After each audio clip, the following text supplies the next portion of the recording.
Hello and welcome to Way of Success online preparation. তো আজকে আমি তোমাদের যেটা করাবো সেটা হচ্ছে ডাইসের প্র্যাকটিস সেট। এটা হচ্ছে প্র্যাকটিস সেট 1। রিজনিংয়ে কিন্তু অনলাইন প্র্যাকটিস সেট আমি তোমাদের করাচ্ছি। এর আগে কিন্তু তোমাদের দুটো ক্লাস করিয়েছি এবং দুটো ক্লাসে তোমাদের যে চ্যাপ্টারটা করিয়েছি সেটা হচ্ছে কি না, সেটা হচ্ছে সিলগ। এই সিলগে কিন্তু আমি দুটো ক্লাস করিয়েছি এবং সেখানে কিন্তু সিলগের যে ইম্পর্টেন্ট কোশ্চেন যেগুলো প্রিভিয়াস ইয়ার যে পরীক্ষাগুলো হয়েছিল সেখানে এসেছিল, সেই কোশ্চেনগুলো নিয়ে আমি আলোচনা করেছি। আজকে আমি তোমাদের যেটা করাবো সেটা হচ্ছে ডাইস, এবং ডাইসের যেগুলো ইম্পর্টেন্ট পার্ট সেগুলো কিন্তু আমি তোমাদের করাবো। ওকে, আর তোমাদের সামনেই আরআরবি এনটিপিসি পরীক্ষা আছে, এছাড়া গ্রুপ ডি পরীক্ষাও সামনে আছে। টেকনিশিয়ান 2024টা হয়ে গেছে, কিন্তু 2025 সালে আবার কিন্তু সামনে তোমাদের ফর্ম ফিল আপ শুরু হবে। তো এই যে এক্সামগুলোর জন্য কিন্তু এই সিলগগুলো খুব ইম্পর্টেন্ট, যেটা আমি আগের দিন করেছি, এবং ডাইসটাও কিন্তু ইম্পর্টেন্ট এই এনটিপিসির জন্য এবং গ্রুপ ডির জন্য। ওকে, তো ভালো করে দেখো আজকের ক্লাসটা। তো আজকে আমাদের প্রথম দেখো প্রশ্ন কি বলছে। প্রথম প্রশ্ন বলছে two faces of a cube are given below, which number will be opposite of 5। তো এখানে যেটা আমাকে করতে হবে, এই যে 5 আছে, 5-এর অপোজিটে কী আছে সেটা আমাকে নির্ণয় করতে হবে। এবার ডাইসে তোমার অনেক ফর্মুলা আছে, তো সেই অনেক তোমাদের নিয়ম আছে, সেই রুলসগুলো এখানে আমি বলছি না, এখানে যেহেতু প্র্যাকটিস সেট, তো যারা মোটামুটি একটা আইডিয়া আছে তারা এটা বুঝতে পারবে। দেখো ডাইসের মেন ফান্ডা যেটা হচ্ছে, এখানে যে 5-এর উল্টো দিকে কী আছে তার মানে এই 4 আর 2 হবে না, এটা হচ্ছে কনফার্ম। কারণ 4, 2 এটা 5 একসঙ্গে দেখতে পাচ্ছি, মানে 5-এর উল্টো দিকে 4 কখনোই থাকবে না, 5-এর উল্টো দিকে 2ও থাকবে না। তার মানে কী কী হতে পারে, 1 হতে পারে, 3 হতে পারে, আর 6 হতে পারে। এই তিনটের মধ্যে যে কোনো একটা হতে পারে। এবার ভালো করে দেখো আমরা এখানে কীভাবে করবো এটাকে। দেখো এবার দুটো এখানে ডাইস দেওয়া আছে, আমি যেটা করবো দুটো ডাইসের মধ্যে কোনটা কমন পার্ট সেটা বার করব। দেখো এখানে আছে 2, এখানে আছে 2, এই দুটোতে কমন পার্ট হচ্ছে 2, তাহলে এখানে লিখে নিচ্ছি 2, এখানে লিখে নিলাম 2। ওকে, এরপরে আমাদের কাজ হচ্ছে, এবার দেখো এবার আমি কী করবো, ক্লকওয়াইজ এটাকে ঘোরাবো। ক্লকওয়াইজ যদি ঘোরাই তাহলে 2-এর পরে কী আছে, 2-এর পরে আছে 3, 3-এর পরে কী আছে 1, আর নিচেরটার ক্ষেত্রে দেখো 2-এর পরে কী আছে 4, 4-এর পরে কী আছে 5। এবার আমাকে কী বলেছে 5-এর উল্টো দিকে কী হবে। এবার দেখো উল্টো দিকে কী হবে না, 3-এর উল্টো দিকে হবে 4, আর 1-এর উল্টো দিকে 5, বা আমি বলতে পারি 5-এর উল্টো দিকে হবে 1। ঠিক আছে, তাহলে আমি এখানে কী পেয়ে গেলাম, 3-এর উল্টো দিকে হচ্ছে 4, এটা পেয়ে গেলাম, আর কি পেলাম 1-এর উল্টো দিকে হচ্ছে 5, এটা পেয়ে গেলাম।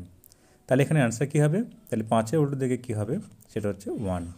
এবার যদি তোমাকে এখানে জিজ্ঞাসা করতো যে 2-এর উল্টো দিকে কী হবে, তো 2-এর উল্টো দিকে কী হবে, দেখো এখানে কোন সংখ্যাটা মিসিং আছে, এখানে করে যেটা মিসিং আছে সেটা হচ্ছে 6, তার মানে 2-এর উল্টো দিকে হচ্ছে 6 হবে।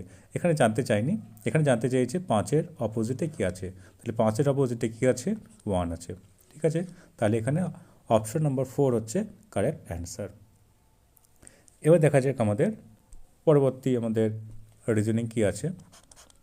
বলছে two different position of the same dice are shown below, the 6 faces of which are numbered 1 to 6. Find the number on the face opposite to the one having 1.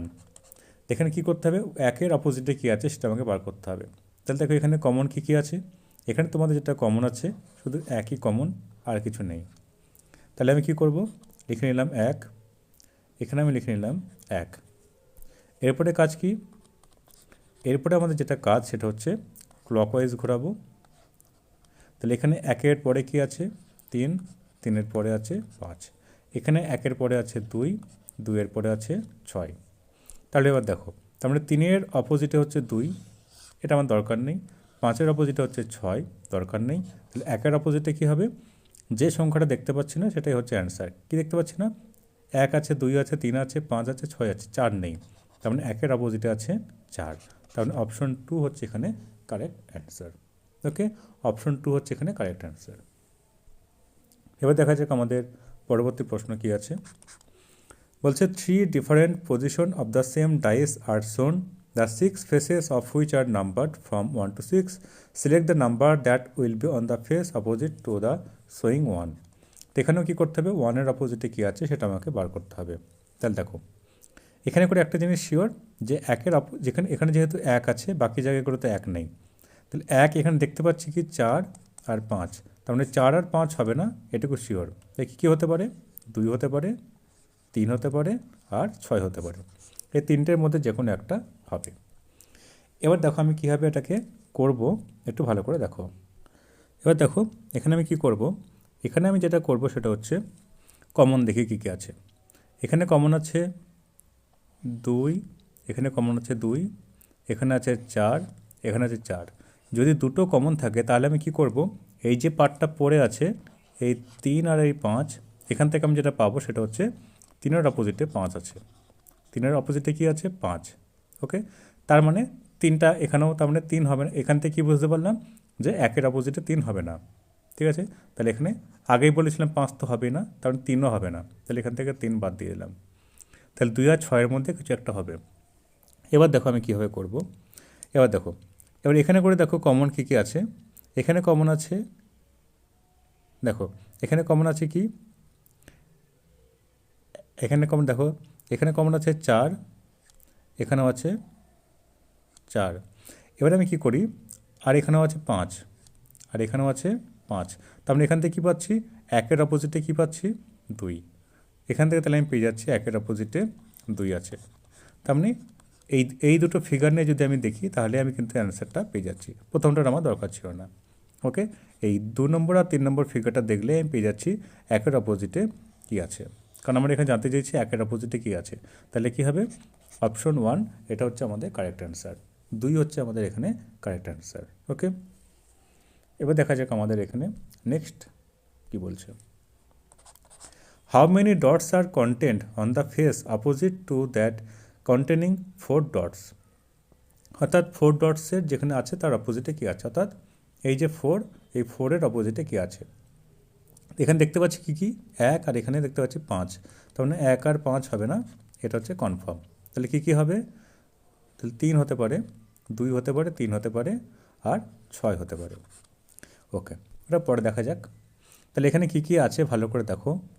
এখানে করে যেটা আছে সেটা হলো, এবার দেখো এখানে কমন দেখি কী কী আছে।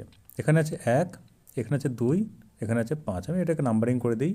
এখানে 1, 1, 4, 5। তাহলে কমন কী কী, কমন হচ্ছে 1 আর 5। 1 আর 5 হচ্ছে কমন। কী কী কমন, এই 1, 1, আর এই হচ্ছে 5, আর এই হচ্ছে 5, এই দুটো কমন। আমি কি বলেছিলাম, কমন বাদ দিয়ে বাকি যেটা পড়ে থাকবে সেটা হচ্ছে তার অপোজিটে। তার মানে এখানে কী হবে, তার মানে এখানে যেটা হবে, এই 4-এর অপোজিটে কী আছে, 4-এর অপোজিটে 2 আছে। তাহলে 4-এর অপোজিটে কী আছে, 2। এখানে আমাকে জানতে চাইছে 4 ডটসের অপোজিটে কী আছে, তাহলে কী হবে, 2, মানে অপশন 2 হচ্ছে আমাদের এখানে সঠিক অ্যান্সার। ওকে, এবার দেখা যাক আমাদের পরবর্তী প্রশ্ন কি বলছে। বলছে 3 different position of the same dice are shown. The 6 faces of which are numbered from 1 to 6. Select the number that will be on the face opposite to 1 showing 1. অর্থাৎ এখানে আমাকে যেটা করতে হবে, 1-এর অপোজিটে কী আছে সেটা আমাকে বার করতে হবে। কীভাবে করব, তাহলে দেখা যাক। ওকে, তাহলে এখানে কমন কী কী আছে দেখি। দেখো কমন আছে 4, 5, 4, 5। তার মানে এখানে কী হবে, তাহলে 1-এর অপোজিটে কে থাকবে, 1-এর অপোজিটে থাকবে 2। তার মানে অপশন 1 হচ্ছে আমাদের এখানে সঠিক অ্যান্সার। ওকে, তোমাদের আরেকটা কথা বলে রাখি, আমাদের কিন্তু রিজনিংয়ের ব্যাচ কিন্তু শুরু হচ্ছে এবং ম্যাথামেটিক্সের কিন্তু ব্যাচও কিন্তু শুরু হচ্ছে। তোমরা যদি চাও অবশ্যই অ্যাডমিশন নিতে পারো। আমার নাম্বারটা বলে দিচ্ছি, এই নাম্বারে কিন্তু কন্ট্যাক্ট করতে পারো। এই নাম্বারে কন্ট্যাক্ট করে কিন্তু অ্যাডমিশন নিতে পারো। তোমাদের ব্যাচ কিন্তু শুরু হচ্ছে এবং এনটিপিসি এবং গ্রুপ ডি এই দুটো পরীক্ষাকে লক্ষ্য করে কিন্তু ব্যাচটা করা হয়েছে। তো তোমরা চাইলে কিন্তু অ্যাডমিশন নিতে পারো। ওকে, এবার দেখা যাক আমাদের পরবর্তী প্রশ্ন কী আছে। Next, 3 position of a dice are given, find out which is found opposite to the letter of 2. অর্থাৎ 2-এর অপোজিটে কী আছে সেটা আমাকে বার করতে হবে। তাহলে 2 কোথায় আছে, 2 আছে এখানে। ওকে, 2 আর বাকি জায়গায় নেই। ওকে, তাহলে দেখা যাক। তার মানে এখানে 2 আছে, মানে 3 আর 6 হবে না, এটা কনফার্ম। 3 আর 6 হবে না, এটা হচ্ছে কনফার্ম। কী কী হতে পারে, 1 হতে পারে, 4 হতে পারে, আর 5 হতে পারে। ওকে, তো কী হবে সেটা আমি পরে দেখছি। এবার দেখি কমন কী কী আছে, আমাকে বার করতে হবে 2 এর অপোজিটে কী আছে। এবার দেখো এখানে 3 আছে, এখানে 3 আছে, এখানে 6 আছে, এখানে 6 আছে, তার মানে কী হচ্ছে, তার মানে 2 এর অপোজিটে কী হবে, 5 হবে। আমি সিম্পল একদম, তাহলে 2 এর অপোজিটে কী হবে, 5, তার মানে অপশন 4 হচ্ছে আমাদের এখানে কারেক্ট অ্যান্সার। ওকে, এবার দেখা যাক আমাদের আজকের লাস্ট ডাইসের প্রবলেম কী আছে। নেক্সট দিন আমি তোমাদের যেটা করাবো সেটা হচ্ছে ওপেন ডাইস। ওপেন ডাইস কিন্তু খুবই ইম্পর্ট্যান্ট। ওকে, ওপেন ডাইস আমি তোমাদের নেক্সট দিন করাবো। এবার দেখা যাক, 4 different position of the same dice are shown. Select the letter on the face opposite to the showing of B. B এর অপোজিটে কী আছে সেটা তোমাকে বার করতে হবে। বি এর অপোজিটে কী আছে, আচ্ছা তাহলে দেখা যাক বি এর অপোজিটে কী আছে, কীভাবে করবো দেখো। ওকে, দেখো আমি এখানে দেখো কোথায় পাবো, এই 2 নম্বর আর এই 3 নম্বর এই ডাইস দুটোকে যদি খেয়াল করি তাহলে কিন্তু আমি পেয়ে যাব। কী করে পাবো, দেখো সি এর এখানে সি আছে, এখানে সি আছে, এখানে ডি আছে, এখানে ডি আছে, তার মানে আমি এখানে কী বলতে পারি যে বি এর অপোজিটে কী হবে, বি এর অপোজিটে হবে ই, অর্থাৎ অপশন 1 হচ্ছে আমাদের এখানে কারেক্ট অ্যান্সার। একটু চোখ কান করে রাখতে হবে, চোখ কান করে রাখলে কিন্তু আমি ইজিলি বলে দিতে পারবো যে বি এর অপোজিটে কী আছে। ওকে, তো আজকে তাহলে তোমাদের 7টি যে ডাইসের প্রবলেম সেগুলো আমি তোমাদের করালাম। যদি বুঝতে অসুবিধা হয় অবশ্যই আমাকে কিন্তু কমেন্ট করে জানাবে, আমি কিন্তু পরের ক্লাসে আবার আরেকবার এটাকে বলে দেবো, ঠিক আছে। আর নেক্সট দিন আমি তোমাদের যেটা করাবো সেটা হচ্ছে ওপেন ডাইস। ওপেন ডাইস তোমাদের নেক্সট দিন করাবো। আর তোমাদের যদি কোনো রিজনিংয়ের প্র্যাকটিস সেটের প্রয়োজন হয় যে এই চ্যাপ্টারটা আমাদের বুঝতে অসুবিধা হয়, এটা করিয়ে দিন, আমি কিন্তু করিয়ে দেবো। তো তোমরা কমেন্ট করে কিন্তু জানাবে, আর বন্ধুদের সাথে কিন্তু অবশ্যই শেয়ার করবে। So thank you, tata.